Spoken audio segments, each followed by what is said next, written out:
ወደ እግዚአብሔር ልጆች አሁን ደግሞ የምንሸጋገረው ወደ ሰንበት ተማሪ ነኝ ወደ ሰኞው ሰንበት ተማሪዎች ብቻ ወደሚሳተፉበት ዝግጅት ነው። ተከታትለን እንመለስ።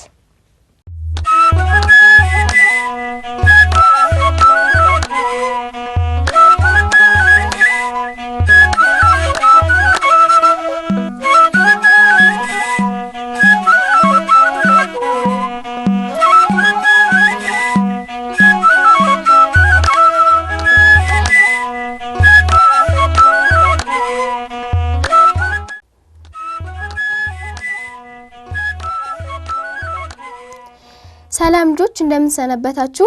እንኳን አደረሳችሁ። እንኳን አብሮ አደረሰን እንዳላችሁ ተስፋ አደርጋለሁ። አሁን ደግሞ የሰንበት ተማሪዎች ብቻ የሚሳተፉበት ተወዳጁ እኔ የሰንበት ተማሪ ነኝ የተሰኘው ዝግጅታችን የሚቀርብበት ሰዓት ነው አይደለ? ጎበዞች በትክክል መልሳችኋል። አሁን ደግሞ የተረኛው ደብር ሰንበት ትምህርት ቤት ተማሪዎች እዚህ መጥተዋል። ከነሱ ጋር ጥሩ ቆይታ ይኖራል። ስለዚህ አብረን እንጥራቸው። ኑ እህቶች በዚህ፣ ወንድሞች ደግሞ በዚህ አረፍ አረፍ በሉ።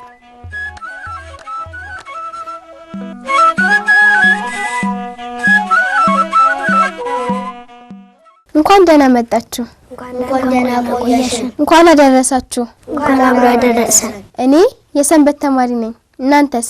እኛም የሰንበት ተማሪዎች ነን። በጣም ጥሩ። እኔም ሆነ ተመልካቾቻችን ከራሳቸው አንደበት እንስማው ብለን ነው። አጥቢያ ቤተክርስቲያናችሁ ማን ይባላል? ወንድሜ ካንተ ልጀምር። የቤተክርስቲያኑ ስም ኮተቤ ደብረ ልዑል ዳግማዊ ቁልቢ ቅዱስ ገብርኤል እና ህኖተ ሰማይ ቅድስት ድንግል ማርያም ካቴድራል መካነ ሰላም ሰንበት ትምህርት ቤት። በጣም ጥሩ። ትክክል ነው አይደለ? ሙሉም ብሎታል። እሺ እስቲ ይሄ አጥቢያ ቤተክርስቲያናችሁ የት እንደሚገኝ? በአዲስ አበባ ከተማ የካ ክፍለ ከተማ ኮተቤ። እሺ አሁን ደግሞ ራሳችሁን አስተዋውቁልን እስቲ። ወንድሜ ካንተ ልጀምር። ስሜ ቅዱስ ዮሴፍ ይባላል። የመጣው ከ3ኛ ክፍል ነው። ስሜ ማዕዶት ተመስገን ይባላል። የመጣው ከ3ኛ ክፍል ነው። እሺ ስሜ አሜን ገበየው ይባላል። የመጣው ከ3ኛ ክፍል ነው። ስሜ አባኪ ምድነቃቸው ይባላል። የመጣው ከ1ኛ ክፍል ነው። በጣም ጥሩ። ዛሬ ታህሳስ 19 የሚከበረው በዓል ምንድነው? ምን ይባላል? ታህሳስ 19 የሚከበረው በዓል የሶስቱ ህፃናት የዳኑበት። ማን ያዳናቸው? ቅዱስ ገብርኤል። በትክክል ብሎታል አይደለ? አዎ። ሶስቱ ህፃናት እነማን ናቸው? አናንያ፣ አዛሪያ፣ ሚሳኤል። እሺ አናንያ፣ አዛሪያና ሚሳኤል። በጣም ጎበዞች። ገብርኤል ማለት ምን ማለት ነው? ገብርኤል ማለት የአምላክ ስራ ማለት ነው። እሺ ገብርኤል ማለት የአምላክ ስራ ማለት ነው። ገብርኤል ማለት የአምላክ ስራ ማለት ነው።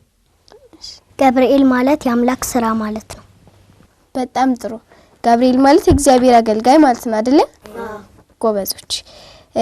ከመላእክት ለምን ተፈጠሩ? ምን ሊያረጉ ነው የተፈጠሩት መላእክት በሙሉ? መላእክት የተፈጠሩት መላእክት የተፈጠሩት ለሰው ጠባቂነትና እግዚአብሔርን ለማገልገል። በጣም ጎበዞች። መላእክት የተፈጠሩት ሰዎችን ለማዳን ከክፉ ስራዎች ለመጠበቅ ወይም ለማዳን። እሺ መላእክት የተፈጠሩት ለእግዚአብሔር አገልጋይና የእግዚአብሔር ታዛዥ ለመሆን ነው። እሺ አባኪ ወንድማችን እንዳሉት እግዚአብሔርን ለማገልገል መላእክቶች ተፈጥረዋል። እግዚአብሔርን ለማገልገል እኛን ደግሞ ከክፉ ስራዎች ለመራዳት ለመጠበቅ አይደለ? አዎ። በትክክል መልሳችሁታል። እግዚአብሔር አምላካችን ቃሉን ያሰማልን። አሜን። ከህዳር 15 ጀምሮ የምንጾመው ጾም አለ አይደለ? አዎ። እስቲ የዚህ ጾም መጠሪያ ስም ንገሩ። ምን ይባላል? ጾሙ ጽጌ ነው ይመስለኛል።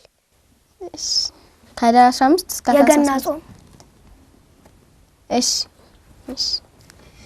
የልደተ ክርስቶስ ጾም። እሺ አዋቂ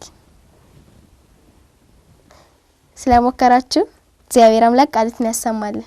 አሜን። ብዙ አጽዋማት አሉ አይደለ? ለምንድን ነው ግን የምትጾሙት? ምክንያት አለው ብላችሁ ታስባላችሁ? ምክንያት አለው ብዬ አስባለሁ። ምክንያቱም እንደ ናቡከደነጾር ላይ እንዳለው ታሪክ አናንያ አዛርያ ሚሳኤል ለሱ ህልሙን ለመፍታት ሲል ችግር እንደሚፈታ በሱ ማወቅ ችለናል። እሺ ችግር ሲገጥመን መጾምና መጸለይ አለብን። በዛም ጾም ጥቅም አለው ማለት ነው። ወንድማችን ቅዱስ ዮሴፍ እንዳለው ልክ እንደ አናንያ እንደ አዛርያ ስንጾም ስንጸልይ የፈለግነውን ነገር ይገለጽልናል። አባኪ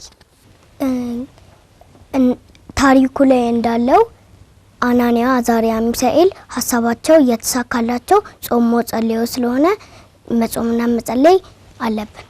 እንዳላችሁ ትክክል ናችሁ። ጾም ብዙ ጠቀሜታዎች አሉት። ከነዛ መካከል በዚህ ዓለም ላይ ስንኖር ልክ በሰዎች ዘንድ ጥሩ እይታ እንዲኖረን፣ ጥሩ ህይወት እንዲኖረን እናም ደግሞ ከእግዚአብሔር ጋር ለመገናኘት የመሳሰሉ ጥቅሞች አሉት። ስለዚህ ለዚህ ጾምን መጾም አለብን ማለት ነው። ወደ ቀጣዩ ጥያቄ እንለፍ። እሺ ዛሬ ለኔና ለልጆች ምን ይዛችሁልን መጣችሁ? ይዘን የመጣነው መዝሙር ነው። የመዝሙሩ ደግሞ ሁለት ደብር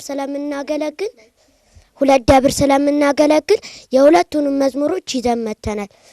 ምን ደብር ነው የምታገለግሉት?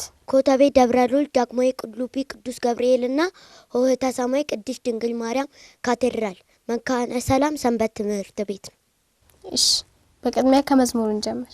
እሺ እንደ አናንያ እንደ አዛርያ እንደ ሚሳኤል አድነ ገብርኤል እንደ አናንያ እንደ አዛርያ እንደ ሚሳኤል አድነን ገብርኤል አድነን እኛን አድነን እኛን አድነን እኛን አድነን ገብርኤል አድነን እኛን አድነን እኛን አድነን እኛን አድነን ገብርኤል እንደ አናንያ እንደ አዛርያ እንደ ሚሳኤል አድነን ገብርኤል እንደ አናንያ እንደ አዛርያ እንደ ሚሳኤል አድነን ገብርኤል አድነን እኛን አድነን እኛን አድነን እኛን አድነን ገብርኤል አድነን እኛን አድነን እኛን አድነን እኛን አድነን ገብርኤል እንደ አናንያ እንደ አዛርያ እንደ ሚሳኤል አድነን ገብርኤል እንደ አናንያ እንደ አዛርያ እንደ ሚሳኤል አድነን ገብርኤል አድነን እኛን አድነን እኛን አድነን እኛን አድነን ገብርኤል አድነን እኛን አድነን እኛን አድነን እኛን አድነን ገብርኤል። ዝማሬ መልእክትን ያሰማልን። አሜን። እሺ አሁን ደግሞ ወደ ጥያቄያችን እንመለስና መንገድ ላይ እንዳጋጣሚ ብር ወድቆ አገኛችሁ እንበል። ያንን ብር ምን ታረጉታላችሁ? እኔ መሬት ላይ ወድቆ ባገኘው ለተለያዩ አሁን ለምሳሌ ጎዳና ላይ የሚተዳደሩ ሰዎች አሉ፣ ለነሱ እሰጣቸዋለሁ። ቤተክርስቲያን አስገባዋለሁ። እኔ ብር ወድቆ ባገኝ ለባለቤቱ መልሳለሁ ወይም ጎዳና ላይ ለሚተዳደሩት እና ቤተክርስቲያን አስገባለሁ። ባለቤቱን ካላወቀው ማለት ነው። እኔ ደግሞ ብር ወድቆ ባገኝ ባለቤቱን ፈልጌ ሰጠዋለሁ። ጎበዞች፣ አራታችሁም የመለሳችሁት መልስ በጣም ትክክል ነው። የኔታ ጡኑ ሲያስተምሩ እንደሰማችሁት ብር ለዝም ብሎ አገኘው ተብሎ ለራስ አይደረግም፣ ለነዳያን ነው የሚሰጠው። ለነዳያን በሚሰጥበት ጊዜ ደግሞ እግዚአብሔርም ይቀበለናል አይደለ ስራችንን። ስለዚህ በትክክል መልሳችሁታል ማለት ነው። ቃልት ያሰማልን። አሜን። የጓደኛችሁ ልደት ላይ ተጠርታችሁ ሌሎች ሰዎች የጨፈሩ ብር እየተሸለሙ ነው። እናንተ ብሩን ለማግኘት ምን ታረጋላችሁ? ወይም ደግሞ ለመሸለም የምናረገው አንደኛ ሰይጣን የሰይጣን ነው መጨፈርና መስፈን። ስለዚህ እኛ በዛ ብር ለቤተ ክርስቲያን ካገኘነው እንኳን ለቤተ ክርስቲያን እንጂ ጨፍራ መውሰድ የለብንም። መጨፈርና መስፈን የሰይጣን ስለሆነ ብር ባናገኝ መጨፈር የለብንም። ወይም መጨፈርና መስፈን ትክክል ስላልሆነ የሰይጣን ስራ ስለሆነ ወይ ብሩን ባናገኝ ይሻለናል። እኔ ማደርገው ደግሞ መጨፈርም ወንድማችን እንዳለው መጨፈርና መስፈን የሰይጣን ስለሆነ እኔ ዝም ብዬ ቁጭ እላለሁ። አጨፍሪም ማለት ነው። አጨፍሪ ባታገኝም ችግር የለም። እሺ፣ እግዚአብሔር አምላካችን ቃልትን ያሰማልን። አሜን። ልጆች እናንተም ጭፈራ የሰይጣን ወይም ደግሞ ጭፈራ ኃጢአት ስለሆነ ብሩን ወይም ከምታገኙ ይልቅ ወይም ከምትሸለሙ ይልቅ ጽድቅን መስራት ስለሚሻል እንዳይጨፍሩ አይደለ? እሺ፣ ስታድጉ ምን መሆን ነው የምትፈልጉት? እኔ ሰርግም መሆን የምፈልገው ዲያቆን ነው። ዘማሪ። እኔ ሳድግ መሆን የምፈልገው አገልጋይ ወይም ዲያቆን። እኔ ደግሞ እህታችን እንዳለችው ዘማሪ መሆን እፈልጋለሁ።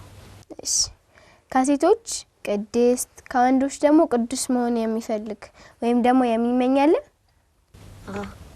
ትመኛላችሁ? እስቲ ልክ እንደማን ነው መሆን የምትፈልጉት? እኔ መሆን የምፈልገው እንደ ዳንኤል ነው። ልክ እንደ ማርያም መሆን እፈልጋለሁ፣ ግን አልሆንም። ለምን? ማርያም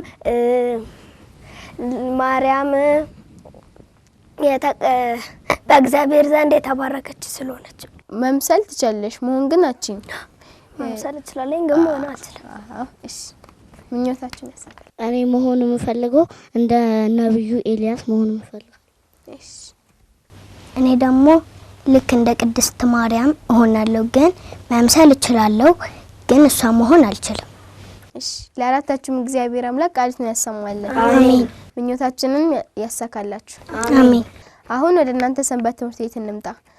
የእናንተ ሰንበት ትምህርት ቤት ለልጆች ብዙ ትምህርቶች እንደሚያስተምር ሰምቻለሁ። እስቲ ከነዛ መካከል ጥቀሱልኝ። መዝሙር፣ ክርስቲያናዊ ስነ ምግባር። ቤተሰቦቻችንን ማክበር እንዳለብን ያስተምረናል። ቤተሰቦቻችንን ማክበር የሚያስተምሩን ወንጌል፣ መዝሙር ያስተምሩናል። አንደኛ መዝሙር ያስጠኑናል፣ ሁለተኛ ደግሞ ያዘምሩናል፣ ሶስተኛ ደግሞ ጸሎት ያስጠኑናል። እሺ፣ በጣም ጥሩ። ሰንበት ትምህርት ቤታችሁ አሁን የነገራችሁኝን ሁሉ ትምህርቶች የሚያስተምራችሁ ለምንድን ነው? አሁን ለምሳሌ እኔ ቅድም ምን ትሆናለህ ብለሽ ጠይቀሽኝ ነበር እንደ ዳንኤል ላይ። ምክንያቱም ዳንኤል ሰንበትን በሰንበት ምክንያት ነው። ያ ትምህርት ደግሞ ለተማሩት ለሚያውቁት ሁላ ሰንበት ተብሎ ተፈጠረና ከዛም ማስተማር ጀመሩ እንደነሱ እንድንሆን ነው። ውሸት ማዋሸት እንደሌለብን እንድንማር። ውሸት ማዋሸት እንደሌለብን እንድንማር። ይሄ የሚያስተምሩን ለመንግስተ ሰማያት እንድንበቃና ቅዱስ እንድንሆን ያስተምሩናል። ስነ ምግባር እንድናገኝ ያስተምሩናል። እሺ፣ በጣም ጥሩ። እግዚአብሔር አምላክ ቃልቱን ያሰማልን። አሜን። ይህን ሰንበት ትምህርት ቤት ብትማሩ ይሄን ሁሉ ጥቅም ታገኛላችሁ። ባትማሩስ ምንድነው ችግሩ? ባንማር አሁን ለምሳሌ ዳንኤል ታሪክን ተምረን ነው እንደዚህ ለመናገር የበቃ ነው። አሁን ለምሳሌ ባንማር መዝፈንና መጨፈር የሰይጣን እንደሆነ አናቅም ነበረ። ስለዚህ ትጨፍራላችሁ፣ ወጥ ትሰራላችሁ። ሰንበት ትምህርት ቤት ባንማር ውሸት እንዋሻለን። ሰንበት ትምህርት ቤት ባንማር ውሸት እንዋሻለን፣ ብዙ ነገር ኃጢአት እንሰራለን፣ እንጨፍራለን እና እነሱ እንዳሉት እህታችንና ወንድሞቻችን እንዳሉት እኛ ቅድም እንዳልኩት ስነ ምግባር አናገኝም፣ ውሸት እንዋሻለን፣ ኃጢአት ውስጥ እንገባለን። ስለዚህ ሰንበት ባንማር ኖሮ ይሄንን ስነ ምግባር አናገኝም። እሺ ለአራታችሁም እግዚአብሔር አምላክ ቃሉን ያሰማልን። አሜን። አሁን ደግሞ ከመጣችሁልን ውስጥ ያላቀረባችሁልን ነገር ካለ? ቅድም እንዳልኩሽ የእመቤታችንና የገብርኤልን መዝሙር ይዘን መተን ነበረ። ስለዚህ ቅድም ደግሞ የገብርኤልን ስላቀረብን አሁን ደግሞ የእመቤታችንን መዝሙር እናቀርባለን። እሺ ኦ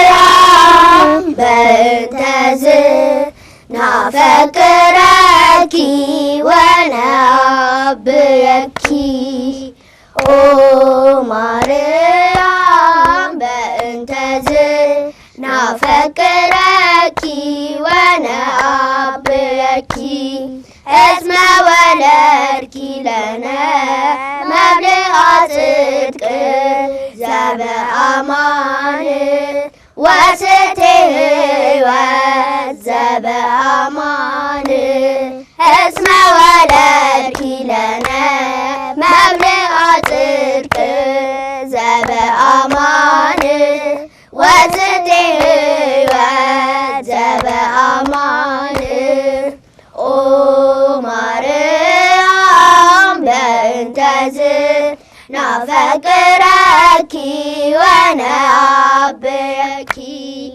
ኦ ማርያም በእንተዝ ናፈቅረኪ ወነአብየኪ እስመ ወለድኪ ለነ መብልዐ ጽድቅ ዘበአማን ወስቴ ሕይወት ዘበአማን እስመ ወለድኪ ለነ መብልዐ ጽድቅ ዘበአማን ወስቴ ሕይወት ዘበአማን ኦ ማርያም በእንተዝ ናፈቅረኪ ወነአብየኪ ኦ ማርያም በእንተዝ ናፈቅረኪ ወነአብየኪ እስመ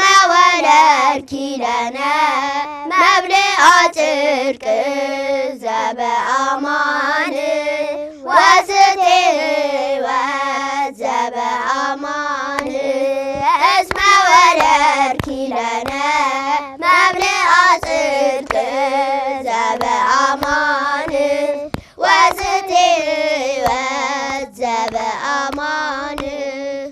ዝማሬ መልእክትን ያሰማልን። አሜን። ሰንበት ትምህርት ቤት የገባበት ምክንያት ታውቃለህ? ሰንበት ትምህርት ቤት የገባሁበት ምክንያት የበቃን ለመንግስተ ሰማያት የበቃን እንድንሆን። እሺ አንቺ? እግዚአብሔርን ለማገልገል። ሰንበት ትምህርት ቤት የገባሁበት ምክንያት ከሌሎቹ ልጆች የተሻለ ለመሆንና ለመንግስተ ሰማያት እንድንበቃ፣ ጎበዝ ልጆች እንድንሆን። እሺ ቃሉን ያሰማልን። አሜን። ሰንበት ትምህርት ቤታችሁ ውስጥ ምን ያስደስታችኋል? ሰንበት ትምህርት ቤታችን ውስጥ የሚያስደስተኝ ወንጌል፣ ታሪክ እና መዝሙር ነው። እሱን ስትማር ደስ ይላል ማለት ነው። መዝሙር ስዘምር ደስ ይለኛል። መዝሙር ስናጠናና ወንድማችን ቅዱስ ዮሴፍ እንዳለው ስንዘምር፣ ወንጌል ስንማር። እሺ እኔ ደግሞ ስማር ስዘምር ደስ ይለኛል። እሺ ቃሉን ያሰማልን። አሜን። ለምንድን ነው በአካባቢያችሁ አንዳንድ ወላጆች ልጆቻቸውን ሰንበት ትምህርት ቤት የማይልኩት? እኔ እንጃ። አንዳንድ ጊዜ እነዛ ወላጆች ሰንበት ትምህርት ቤት የማይልኳቸው ድንገት ስራ ገጥሟቸው ላይመቻቸው ስለሚችል። በጣም ጥሩ። ሰንበት ትምህርት ቤት የማይልኩበት ብዙ ምክንያት ሊኖራቸው ይችላል።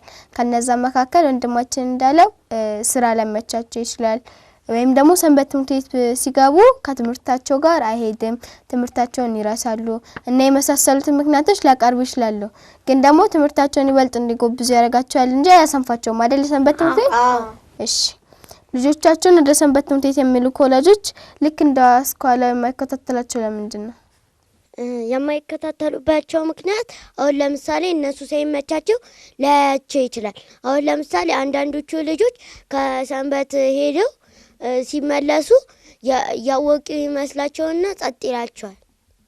እሺ በጣም ጥሩ። ላይመቻቸው ስለሚችል እሺ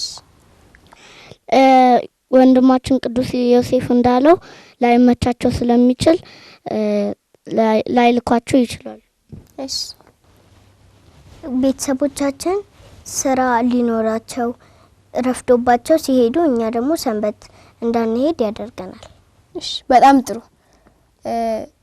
ግን ደግሞ ከአሁን እንዳላችን ብቻ ሳይሆን ወላጆች ልጆቻቸውን ወደ ትምህርት ቤት ሲልኩ በደንብ ይከታተላቸዋል አይደለ? አዎ።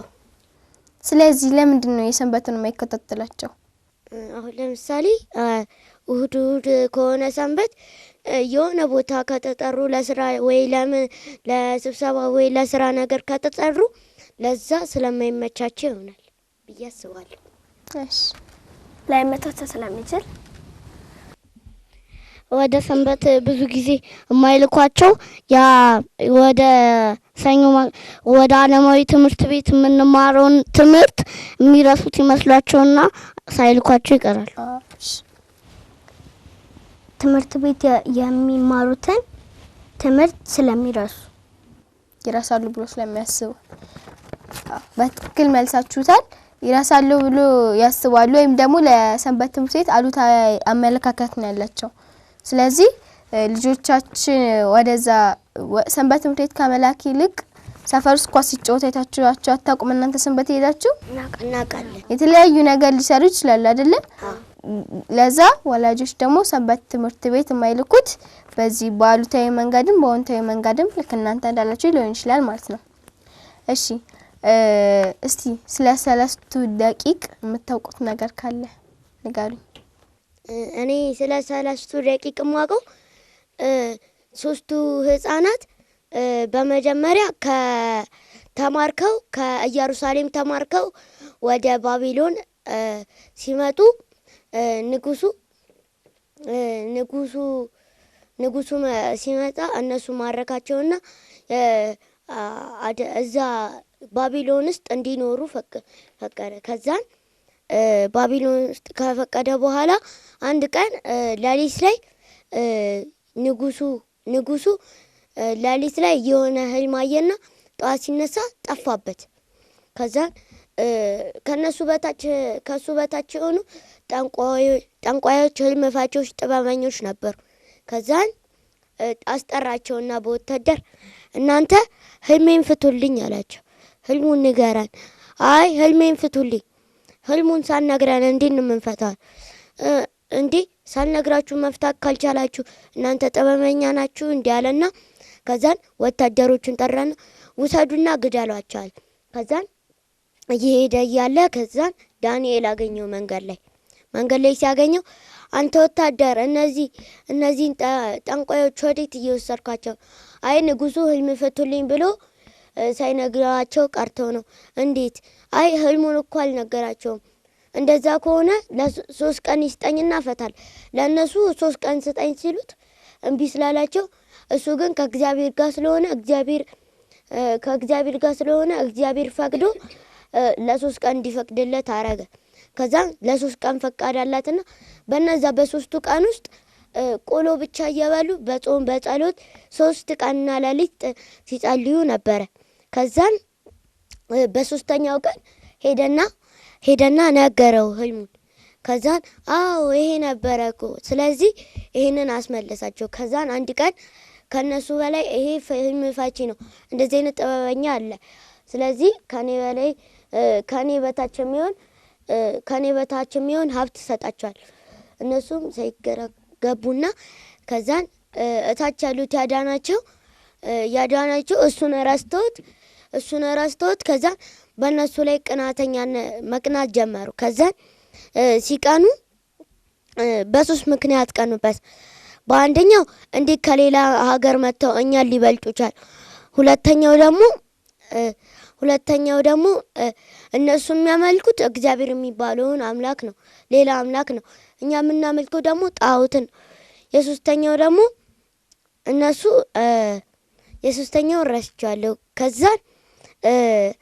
ከዛን ሄደና ነገሩት። ከዛን አንድ ሀሳብ መጣላቸውና ለምን ጣዖት አሰርተህ እንዲሰግዱ አታረጋቸው? እሱም እሺ አለና ፈቀደ። በመጀመሪያ ትእዛዝ ሰጠ። ሁለተኛ ደግሞ ዘፈን እንዲሰፍኑና እንዲጨፍሩ አረጋቸው። ሶስተኛ ደግሞ ለጣዖቱ ካልሰገዳችሁ አስፈራራቸውና እገድላቸዋለሁ። ከዛን እነሱ ደግሞ በእግዚአብሔር ብቻ ስለሚተማመኑ አንሰግድም ብለው ከዛን ያለበለዚያ እሳት ውስጥ ነው የምንከታቸው። እሳቱ ደግሞ እታች ድረስ በጣም ብዙ ርቀት አለው እንፋሎቱ ስለሚያቃጥ። ስለዚህ አይቻልም፣ እግዚአብሔር ያድነናል። ባያድነን እንኳን እኛ በእግዚአብሔር በስተቀር ሌላ አምላክ አናመልክም አለና ከዛን እሳት ውስጥ ወስደው ጨመሯቸው። ከዛን ወስደው ሲጨምሯቸው ገብርኤል ከተላከና ከዛን ከእግዚአብሔር አብ ዘንድ ተላከና እነሱን ማዳን ጀመረ። ከዛን እሳቱን ውሃ አደረገላቸው። የጸጉራቸውን እንኳን ልብሳቸውንም እንፋሎቱም አልነካቸውም። ግን ከላይ የነበሩት ወታደሮቹ እንፋሎቱ ራሱ አቃጥላቸው ወደ ኋላ እየተመለሱ ነበር። ግን የእነሱን የከታቱት ደግሞ መልሰው ራሳቸው ገቡ ነው የማውቀው። እሺ በጣም ጎበስ፣ ቃሉት ያሰማልን። አሜን።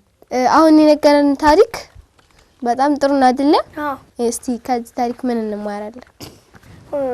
ዘፈን መስፈን እንደሌለብን እንማራለን። ዘፈን ኃጢአት እንዳልሆነ እኛ የምንማረው ልክ እንደነ አናንያ እንደነ አዛርያና እንደነ ሚሳኤል እንደነ ዳንኤል መጸለይ መጾም እንዳለብንና ችግር ሲመጣብን መጸለይ መጾም ጥሩ ስለሆነ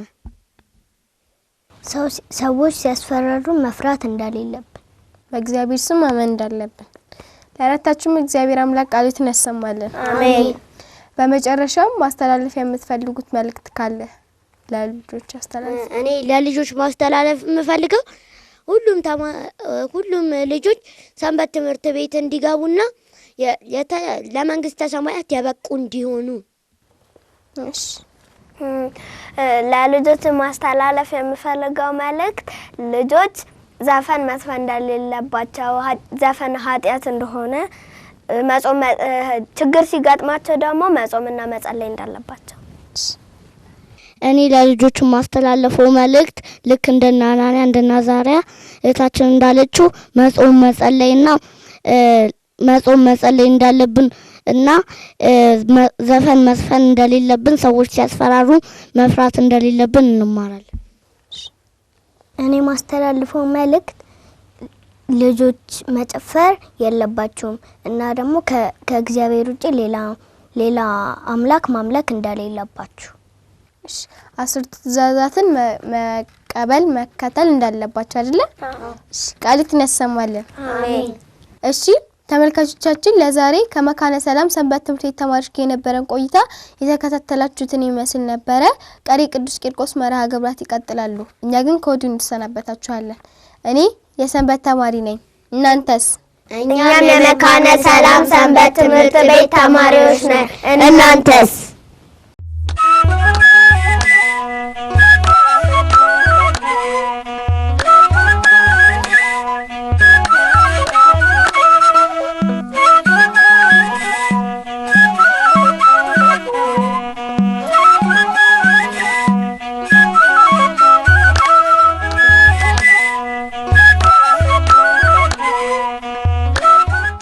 የእግዚአብሔር ልጆች ሰንበት ተማሪ ነኝ ከተሰኘው ዝግጅታችን ተመልሰናል። ከሰንበት ተማሪ ነኝ ዝግጅቱን ብዙ ቁም ነገርና ትምህርት እንዳገኛችሁበት ተስፋ እናደርጋለን። በዝግጅቱ ለተሳተፉ ሁሉ እግዚአብሔር አምላካችን ቃሎትን ያሰማልን። አሜን።